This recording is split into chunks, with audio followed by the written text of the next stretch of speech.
মাশাআল্লাহ, আল্লাহর তৈরি সবকিছু সৃষ্টির সেরা জীব হলো মানুষ। আসসালামু আলাইকুম। সবাই হয়তো ভাবতেছেন এই বাবুটা কার, আর হসপিটালেও বা কেন আসলাম। তো চলেন ভিডিও দেখে আসি। আমার মেয়ের তৃতীয়বারের মতন ভ্যাকসিন দেওয়ার আজ ডেট ছিল। আমার মেয়ের বি ভাইরাসের জন্য ভ্যাকসিনটা অনেক আগেই দেওয়া ছিল।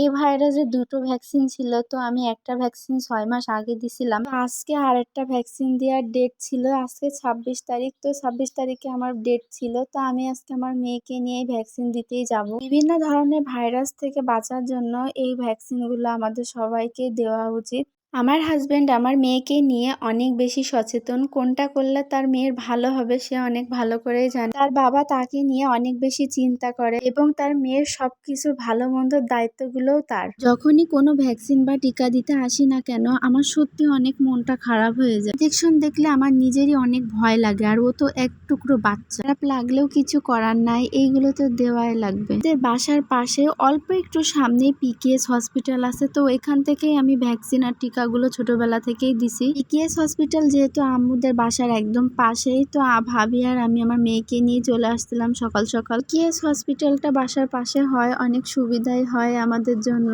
আর মেয়ে তো একদমই বুঝতেই পারেনি যে একটু পরে তার সাথে কি হবে। যখনই শক্ত করে পা দুটো ধরা হয়েছে তখনই সে ভয় পাওয়া শুরু করেছে। অবশেষে ইঞ্জেকশনটা দেওয়া হলো। এমন জোরে চিৎকার করে উঠছে আমার মেয়ে, সত্যি অনেক ভয় পেয়েছে। সন্তানদের কিছু হলে মায়েদের অনেক বেশি কষ্ট হয়, এখন এটা অনুভব করতে পারি আর বুঝতেও পারি। মেয়ের ভ্যাকসিন দেওয়া শেষ করে চলে গেলাম 2 তলায় পুচু সোনাকে দেখ। আমার একটা আন্টির বড় বোনের মেয়ের ছেলে বাবু হয়েছে, মাশাআল্লাহ। যে যেখান থেকে দেখতেছেন আমার এই ভিডিওটা সবাই কিন্তু মাশাআল্লাহ বলবেন, মাশাআল্লাহ না বললে কিন্তু নজর লেগে যাবে। খুব বেশি হলে ঘন্টাখানিক মতন হয়েছে বাবুটা। মাশাআল্লাহ এত সুন্দর ভাবে তাকায় আছে, মনে হচ্ছে অনেক আগেই হয়েছে, অনেক বড় হয়ে গেছে, কয়েক মাস এরকমই মনে হচ্ছে।